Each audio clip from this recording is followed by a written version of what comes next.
July 29th. I cannot believe we are so close to the end of the month. I decided to work on my Stephen West mystery sock, which is no longer a mystery because all the clues are out, and I'm still on, well, I just started clue 2, which you can't really see under my finger there. Clue 2 of the first sock. I haven't even started the second sock. That's as far as I got. But I'm gonna go ahead and start plying the third skein of yarn with what I have left of the second set of 3, and just get that going so that when I have a moment I can pick it up and ply a few feet of yarn. All right, we are plying. I was definitely having a thought either last night or this morning, I can't remember which, that maybe next year I do not want to do the sock competitions. I haven't really decided. On one hand, I do enjoy them. I like having the deadlines because I feel like I accomplish more quicker. But on the other hand, I feel like it kind of makes me miss out on other things that I might want to do. Like next year, I think it would be really cool to almost exclusively just spin in July to see how much I could actually spin.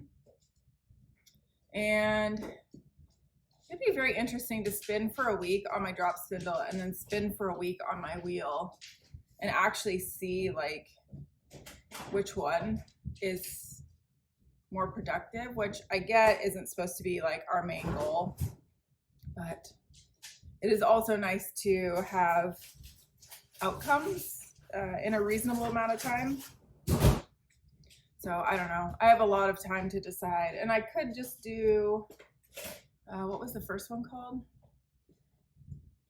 Sock Madness. I could just do Sock Madness because that stops before Tour De Fleece.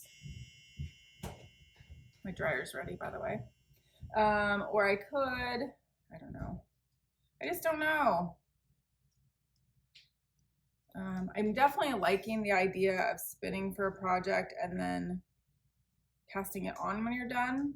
Like that definitely seems like a nice sort of slow making kind of speed.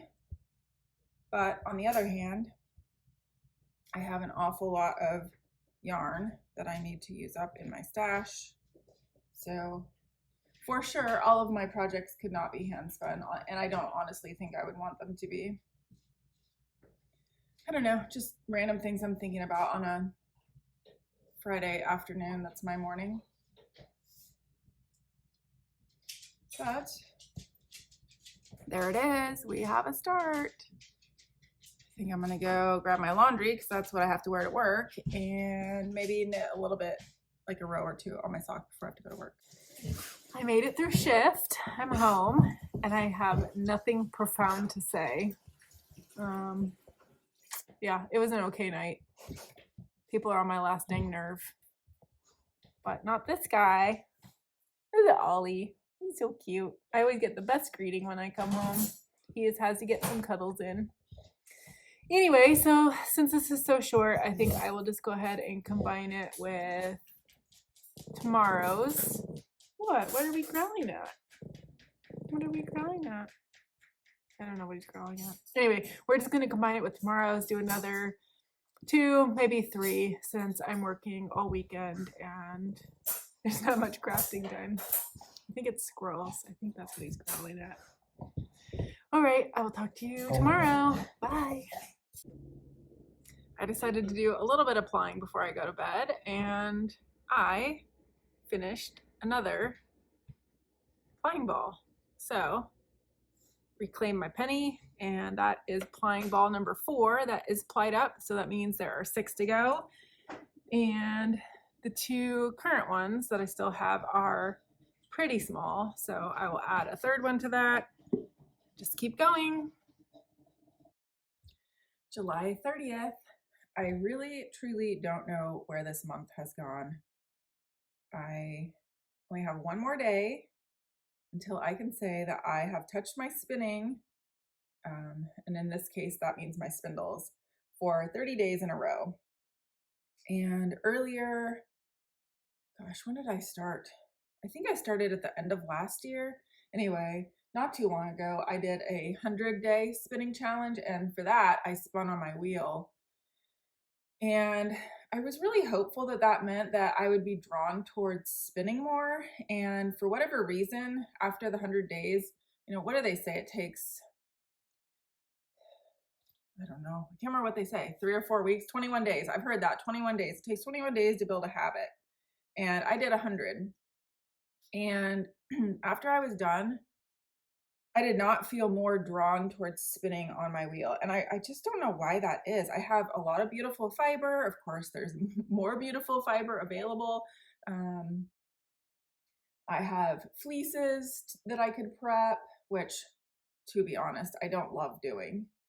I like the result, but the process is very tedious. Anyway, I don't know, but this feels different.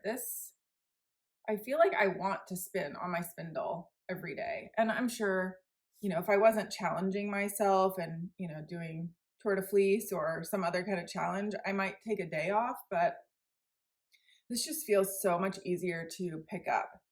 And it's not where my wheel is. It's not even that I have to get it out and set it up. Like, it's pretty ready to go. I'm not sure what the mental difference is. I would like to spin on my wheel more.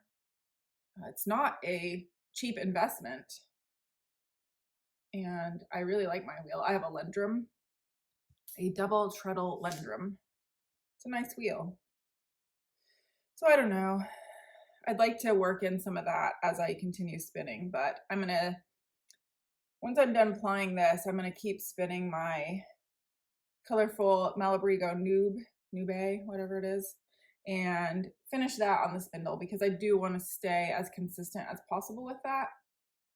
And I think if I were to spin part of it on my wheel and part of it on the spindle, I don't think it would be the same, or I don't know, maybe it'd be close. I don't know.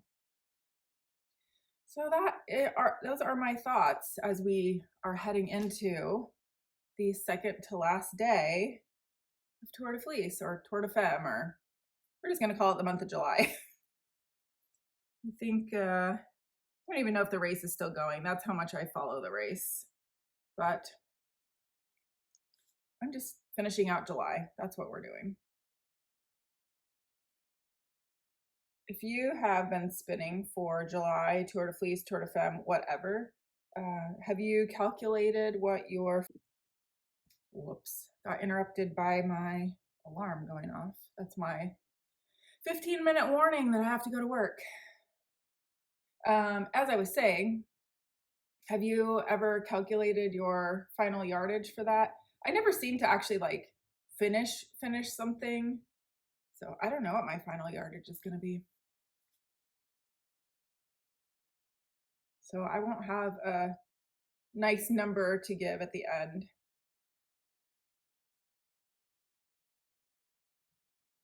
I guess they say slow and steady wins the race. I'm the turtle, not the hare. On that note, I'm gonna go finish getting ready for work. I've already had to change my shirt once. Glenn made us chili and biscuits for dinner, and I proceeded to drop my buttered biscuit right on my clean shirt. So I wore it for all of 20 minutes and then changed. All right, I'll talk to you guys later. There's our current progress. July 31st, and the last of the month, I have been thrown for a loop. I worked all yesterday and came home and didn't record a thing because I spent my entire 12-hour shift just very sick. It was a very busy shift and I felt like I was going to puke the whole time, so that wasn't fun. So at shift change this morning, I said I cannot work tonight. I need a day off and I still don't feel great. I was finally able to eat a little something. I still just don't feel very good though. So that being said, I haven't done any spinning today.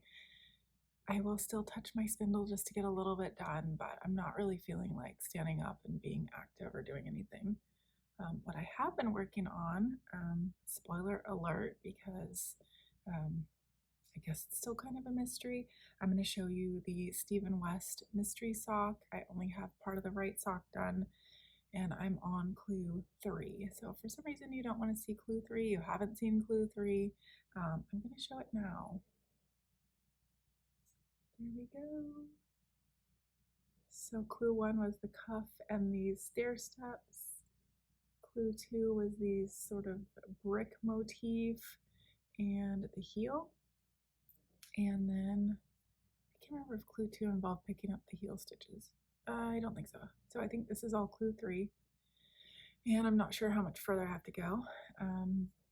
There's these really interesting, I guess, it's not really the decrease, but the gusset has a cable on it, which is interesting. I like it, but I also don't like it. It just kind of looks a little gappy. I'm not sure if you can see that. It might be my tension. I know when I am slipping stitches and holding the yarn in the back, I'm very loose, maybe too loose. You can maybe see my floats there. And still, yeah, I mean, they have a lot of stretch. I don't know. I'm always worried I'm going to make them too tight. I have no idea if this is going to fit. I hope so. And I love that it's a nice long leg. I do love tall socks, and this little basket weave area like really stretches. So I think that's mostly what I'm going to work on, and I'm going to go to bed early so I can get lots of sleep. I slept in a little bit today, just really not feeling well. So I guess we're going to call this our Tour De Fleece spinning. Like, I don't know. I started this before Tour De Fleece, and technically I haven't finished it, but I'm still really proud of my progress because before this, I really wasn't doing a lot of spinning. So I'm going to carry on with plying this and then starting to spin my colorful yarn, and eventually I will be knitting the attune shawl. So if you want to keep up with my progress, eventually I will record a regular episode, not just this vlog style, and you can see where my progress leads me. Thank you so much to everyone who joined in, whether you joined in for the whole thing or just this recap. Really appreciate it, and I love to hear from you, see your projects. I hope I've inspired you to do a little spinning, and hopefully you realize, just like I have, that the smallest little bit of time like really does result in progress, and that's what we are looking for, right? Anyway, I'm gonna wrap it up here. I will talk to you all soon. Bye.